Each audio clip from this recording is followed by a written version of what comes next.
Hello and welcome to Rathod science academy. మనం ఈ వీడియోలో ఇండియా నేపాల్కి సంబంధించిన రిలేషన్స్లో ఒక కొత్త అడుగు గురించి తెలుసుకుందాం. సో రీసెంట్గా ఇండియా నేపాల్ ఒక అగ్రిమెంట్ చేసుకున్నారు. ఈ అగ్రిమెంట్ దేని గురించి అంటే ట్రేడ్ రిలేషన్స్ని ఇంప్రూవ్ చేసుకోవడానికి. సో ఇక్కడ మీకు యూపీఎస్సీలో ఇంటర్నేషనల్ రిలేషన్స్ పాయింట్ ఆఫ్ వ్యూలో క్వశ్చన్ వచ్చే ఛాన్సెస్ చాలా ఎక్కువగా ఉంటాయి. సో ఇక్కడ వచ్చేసరికి మనం తెలుసుకోవాల్సింది ఏంటంటే అసలు నేపాల్తో డైరెక్ట్గా మనం బౌండరీ షేర్ చేసుకుంటున్నామా లేదా. ఇన్ కేస్ చేసుకుంటున్నట్లయితే ఇండియాకి సంబంధించిన ఏ స్టేట్స్ నేపాల్తో బౌండరీ షేర్ చేసుకుంటున్నాయి కంపల్సరీ చూసుకోవాలి. ఆ బేస్డ్ మీకు ప్రిలిమ్స్ క్వశ్చన్ వచ్చే ఛాన్సెస్ ఉన్నాయి. అదే కాకుండా అసలు ప్రజెంట్ న్యూస్లో ఇండియా నేపాల్ రిలేషన్స్ ఎందుకు ఉన్నాయి, అసలు ఈ ట్రేడ్ రిలేషన్స్లో ఉన్న కీ ప్రొవిజన్స్ ఏంటి, అండ్ అదే కాకుండా ఇండియాకి నేపాల్కి మధ్య ఉన్న ఛాలెంజెస్ ఏంటి, అదే కాదు ఈ అగ్రిమెంట్ వల్ల మనకు ఎలాంటి బెనిఫిట్స్ ఉన్నాయి, అడ్వాంటేజెస్ ఉన్నాయి, అవన్నీ ఈ వీడియోలో తెలుసుకుందాం. అసలు ఎక్కడ స్కిప్ చేయకుండా కంపల్సరీ ఈ వీడియోని లాస్ట్ వరకు చూడండి. ఈ మ్యాప్ చూసినట్లయితే ఈ రెడ్ కలర్లో ఉన్న కంట్రీ నేపాల్. ఇది మన నేపాల్.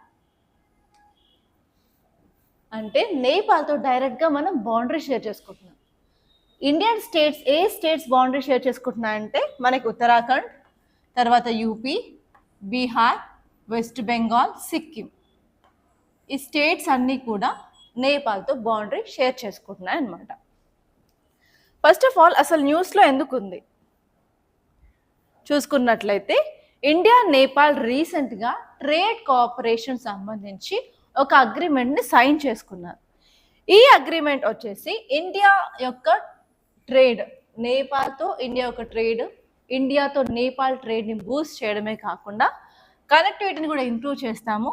దాంతోపాటు మనకి ఏవైనా సరే బ్యారియర్స్ ఉన్నట్లయితే మూవ్మెంట్ ఆఫ్ గూడ్స్కి సంబంధించి వాటిని కూడా తగ్గించడానికి ఈ అగ్రిమెంట్ అనేది చేసుకుందాం అనమాట.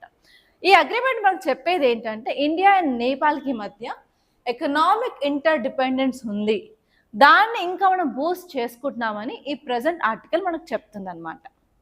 సో ఇప్పుడు మనం ఈ యొక్క అగ్రిమెంట్లో ఉన్న కీ ఫీచర్స్ చూసుకున్నట్లయితే ఫస్ట్ ఆఫ్ ఆల్ మనం ట్రేడ్ ఇన్ఫ్రాస్ట్రక్చర్ని ఇంప్రూవ్ చేసుకుంటున్నాం. ఇండియా అండ్ నేపాల్ మధ్యలో ఉన్న ఇంటిగ్రేటెడ్ చెక్ పోస్ట్ని మనం అప్డేట్ చేస్తున్నాము. అండ్ అంతేకాకుండా బెటర్ ఫెసిలిటీస్తో పాటు కస్టమ్ క్లియరెన్స్ మీద కూడా డిలేస్ ఉండకుండా ట్రేడ్ని స్పీడప్ చేసుకుంటున్నాం. అండ్ అదే కాకుండా మనం టారిఫ్ని తగ్గించుకోవడం, అలాగే నాన్ టారిఫ్ బ్యారియర్స్ని కూడా తగ్గించుకోవడం వల్ల స్టాండర్డైజేషన్స్, సర్టిఫికేషన్స్ కూడా ప్రాసెస్ స్పీడప్ అవుతుంది. అండ్ అదే కాకుండా మనం ఎనర్జీ ట్రేడ్ని కూడా బూస్టప్ చేసుకుంటున్నాం. ఎస్పెషల్లీ నేపాల్ నుంచి మనం హైడ్రో పవర్ని తీసుకుంటాం కదా, వాటికి సంబంధించిన లాంగ్ టర్మ్ ఫ్రేమ్వర్క్ అనేది తీసుకుంటున్నాం. అదే కాకుండా క్రాస్ బార్డర్ ట్రాన్స్మిషన్ లైన్స్ని కూడా డెవలప్ చేస్తున్నాం. అండ్ వెరీ వెరీ ఇంపార్టెంట్ వచ్చేసి మనం road, rail and ships, port connectivity కూడా మనం పెంచుకుంటున్నాం అనమాట నేపాల్తో. ఆ యొక్క లైన్స్ ఏంటంటే Jayanagar to kurta railway extension. And అదే కాకుండా రోడ్లో అయితే మాత్రం మనం నేపాల్ నుంచి బీహార్కి ఒక ఇంపార్టెంట్ రోడ్ వేని ఇంప్రూవ్మెంట్ చేయబోతున్నాం అనమాట. దీనివల్ల మనకున్న పాజిటివ్ ఇంపాక్ట్స్ ఏంటంటే ఇండియా నేపాల్ మధ్యలో ఉన్న బైలాటరల్ రిలేషన్స్, సత్సంబంధాలు ఏవైతే ఉన్నాయో వాటిని ఇంప్రూవ్ చేసుకోవడం జరుగుతుంది. అండ్ అదే కాకుండా మనకి ఉన్న ట్రేడ్ డెఫిసిట్ని కూడా రెడ్యూస్ చేసుకొని ట్రేడ్ ఇంకా ఇంప్రూవ్ చేసుకోవచ్చు. అండ్ అదే కాకుండా నేపాల్స్ హైడ్రో పవర్ రెవెన్యూ కూడా ఇంప్రూవ్ చేస్తుంది. అండ్ స్మూత్గా movement of goods between India and Nepal జరుగుతుంది. అదే కాకుండా మన యొక్క రీజనల్ కనెక్టివిటీ కూడా పెరుగుతుంది అనమాట. అండ్ నెక్స్ట్ మనం ఛాలెంజెస్ చూసుకున్నట్లయితే నేపాల్కి ఇండియాకి మధ్యలో ఉన్న ఛాలెంజెస్ ఏంటి. ఫస్ట్ వచ్చేసి బార్డర్ డిస్ప్యూట్స్ అనమాట. రీసెంట్గా నేపాల్ తన యొక్క మ్యాప్ని రిలీజ్ చేసింది, నేపాల్ కంట్రీ యొక్క మ్యాప్. అందులో ఏంటంటే 3 ఏరియాస్, కాలాపాని, లింపియాదుర, లిప్లేక్ అనే ఏరియాస్ని కూడా అందులో ఇంక్లూడ్ చేసుకోవడం ఇండియా అసలు నచ్చట్లేదు అనమాట. అదొకటి.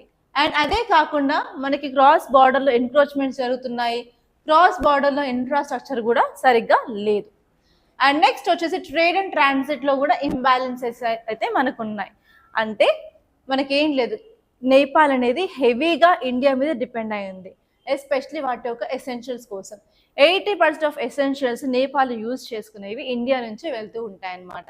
దానివల్ల ట్రేడ్ డెఫిసిట్ అనేది ఉంది. అదే కాకుండా పీరియాడిక్గా ఎప్పుడు బ్లాకేడ్స్ అవుతూనే ఉంటాయి. అక్కడ నేపాలీస్ మదేశీస్ మధ్యలో ఎప్పుడు ఇష్యూస్ రావడం వల్ల 2015లో మదేశీస్ అజిటేషన్ చేయడం వల్ల నేపాల్కి ఎకనామిక్ కోవర్షన్ కూడా రావడం జరిగింది. సో ఆ 3 ఏరియాస్ ఎక్కడ ఉన్నాయంటే కాలాపాని, లిప్ లేక్, లింపియాదూర్ అనమాట. ఇట్స్ అట్ చైనా ఉంటుంది. ఓకే. అండ్ నెక్స్ట్ వచ్చేసి వాటర్ రిసోర్స్ కూడా మనకి ప్రాబ్లం కానే ఉంది. ఎస్పెషల్లీ మనకి ట్రీటీస్ అయితే రావడం జరిగింది. 1954లో కోసి వాటర్ షేరింగ్ ట్రీటీ, 1959లో గండక్ వాటర్ షేరింగ్ ట్రీటీ, 1996లో మహాకాళి షేరింగ్ ట్రీటీ. ఈ ట్రీటీస్ అన్నీ ఇండియాకి ఫేవర్గా ఉండడం కూడా ఇది ఒక ప్రాబ్లంగా మారింది ఇండియా నేపాల్ రిలేషన్స్ మధ్య. అండ్ అదే కాకుండా మనకి కోఆపరేషన్ అనేది సరిగ్గా ఉండట్లేదు. అండ్ చాలాసార్లు నేపాల్ ఏం చెప్తుంది అంటే నేపాల్ పాలిటిక్స్లో ఇండియా ఇన్వాల్వ్ అవుతుంది అని చెప్పి చాలాసార్లు నేపాల్ ఇండియా మీద కొన్నిసార్లు అయితే కోపం చూపించింది. దానివల్ల ఏంటంటే నేపాల్ చైనా సైడ్ అయితే మలుతుంది అనమాట. అందుకని చైనాస్ యొక్క ఇన్ఫ్లుయెన్స్ కూడా నేపాల్లో పెరుగుతూ ఉంది. Especially BRI belt and road initiative ద్వారా చైనా యొక్క ఇన్ఫ్లుయెన్స్ అనేది నేపాల్లో పెరుగుతుంది. అది నార్మల్గా ఇండియాకి అది ఇష్టం లేదనమాట. అండ్ అదే కాకుండా సెక్యూరిటీ అండ్ మైగ్రేషన్లో కూడా మనకు ప్రాబ్లం కానే ఉంది. ఎందుకంటే ఇండియా నేపాల్ బార్డర్లో మనకు పోరస్ బార్డర్స్ ఉంటాయి. ఈజీగా మూవ్మెంట్ ఆఫ్ పీపుల్ అనేది జరుగుతూ ఉంటుంది. ఎస్పెషల్లీ స్మగ్లింగ్ కానీ, హ్యూమన్ ట్రాఫికింగ్ కానీ, మనకి టెర్రరిజం రిస్క్ కూడా నేపాల్ నుంచి ఉందన్నమాట. అంతేకాకుండా మైగ్రేషన్ కూడా నేపాల్ నుంచి ఇండియా, ఇండియా నుంచి నేపాల్కి అన్రెగ్యులేటెడ్ మైగ్రేషన్ కూడా అవుతుంది. ఎస్పెషల్లీ మనం చూసుకున్నట్లయితే పోస్ట్ COVID-19 టైమ్స్ తర్వాత ఫేక్ ఇండియన్ కరెన్సీ ఇన్ఫ్లెక్స్ కూడా చాలా ఎక్కువగా జరుగుతుందన్నమాట. అండ్ అదే కాదు, కల్చరల్గా చూసుకున్నట్లయితే హిస్టారికల్గా ఇండియా నేపాల్ రిలేషన్స్ని రోటీ బేటీ టైస్ అని అంటాం. ఈ యొక్క టైస్ కూడా స్లోగా తగ్గిపోతూ ఉంది. ఎందుకంటే అగ్నిపథ్ స్కీమ్లో కొన్ని ఇష్యూస్ మనకి నేపాల్తో జరిగాయి. అండ్ అదే కాకుండా బాలీవుడ్లో కూడా పోర్ట్రేల్స్ అయితే జరుగుతున్నాయి. అండ్ రిలీజియస్ సైట్లో కూడా మనకి అకేషనల్గా కొన్ని వివాదాలు అయితే కనిపిస్తున్నాయి ఇండియా అండ్ నేపాల్ మధ్య. అండ్ అదే కాకుండా మనకు ఒక జియో పొలిటికల్ రైవల్రీ ఏంటంటే China. Nepal China side tilt అవుతూ ఉంది. 2018లో నేపాల్ చైనాతో ట్రాన్సిట్ ట్రీటీ సైన్ చేసింది. అంతేకాదు 2023లో BRI బెల్ట్ అండ్ రోడ్ ఇనిషియేటివ్లో ఒక మెమరాండమ్ ఆఫ్ అండర్స్టాండింగ్ని కూడా సైన్ చేసింది నేపాల్. దానివల్ల ఏంటంటే ఇండియా అండ్ చైనాకి మధ్యలో కాంపిటీషన్ కూడా పెరిగింది. ఎస్పెషల్లీ దేని గురించి, ఇన్ఫ్రాస్ట్రక్చర్ డెవలప్మెంట్ ఇన్ నేపాల్ గురించి అనమాట. కానీ ఇండియా మాత్రం ఆల్వేస్ నేబర్హుడ్ ఫస్ట్ పాలసీ మీదే నిలబడుతూ వచ్చింది. అండ్ దానివల్లే ఇప్పుడు ఇంకా మరికొన్ని అడ్వాన్స్మెంట్స్ అయితే మన ఇండియా అండ్ నేపాల్ మధ్యలో అయితే కనిపిస్తూ ఉంది. సో మీరేమనుకుంటున్నారు? మీ అభిప్రాయాన్ని కామెంట్ బాక్స్లో చెప్పండి.